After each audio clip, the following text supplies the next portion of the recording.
Is she always like that? Is she 86 and everything in the middle of service? Today, we're diving into one of the wildest restaurant sagas ever to hit our screens. Imagine a restaurant where the owner doesn't just cook up a storm, but stirs up a whole city's wrath by claiming a word we all love as her own. Yes, you heard right.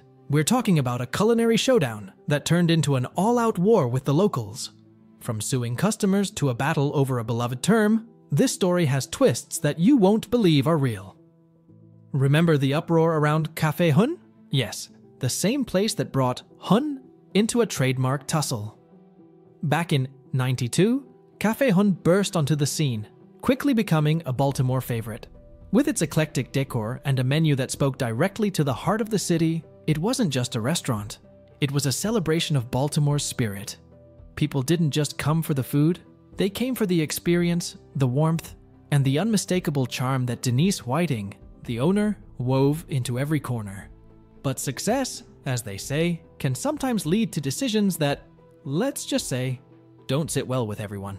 In a move that shocked the community, Denise decided to trademark the word Hun, a term as Baltimore as crab cakes and football.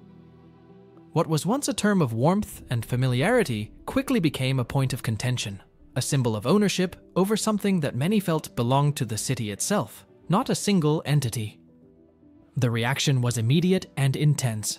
Boycotts sprang up, the media jumped on the story, and the backlash from the community was palpable. It was as if overnight, Cafe Hon went from a beloved local haunt to the center of a cultural storm. Residents were baffled. How could a word that represented the very essence of Baltimore's friendliness and openness become a commodity, locked behind a trademark?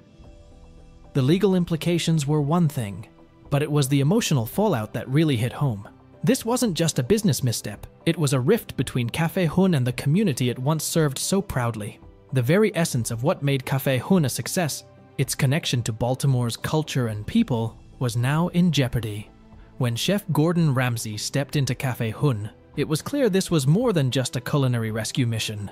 Ramsay, known for turning around the fortunes of struggling restaurants, was up against a unique challenge. It wasn't just about tweaking a menu or sprucing up the interior. It was about mending a rift between a restaurant and its community. Ramsay's first impressions? Let's just say he wasn't there for the decor or the quirky menu. He quickly pinpointed the issues: a disconnected management style, a menu that didn't quite hit the mark, and of course the elephant in the room, the trademark controversy. His confrontations with Denise were tense. Ramsay, ever the straight shooter, didn't shy away from calling out the trademark decision's negative impact on the restaurant's relationship with Baltimore. The plan for revival was ambitious. Ramsay proposed a series of changes aimed at bringing back the original charm of Cafe Hon. This meant revamping the menu to focus on quality and local favorites, refreshing the decor to make it feel more welcoming, and most importantly, addressing the trademark issue head-on. But change is easier said than done. Denise's resistance to altering her approach and the lingering skepticism from the community were hurdles. Ramsay's follow-up visit showed a temporary spike in business, thanks to the spotlight of the show.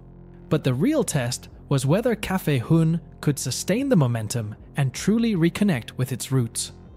After the dust settled and the cameras turned off, Cafe Hon faced the music of its actions. Despite the efforts for a revival, the restaurant couldn't shake off the shadow of the past. In 2022, Denise decided it was time to close the doors for good, marking the end of an era that had seen its fair share of ups and downs. The sale of Cafe Hon to new owners was a fresh start for the location, but left the community with mixed emotions. Some felt it was time to move on, while others couldn't forget the rift that had formed. Well, that is all from us today. If you liked watching our video, do drop a like to this video. Also, don't forget to subscribe for more such content. We're trying to upload every day, so do let me know what you would like to see from me next.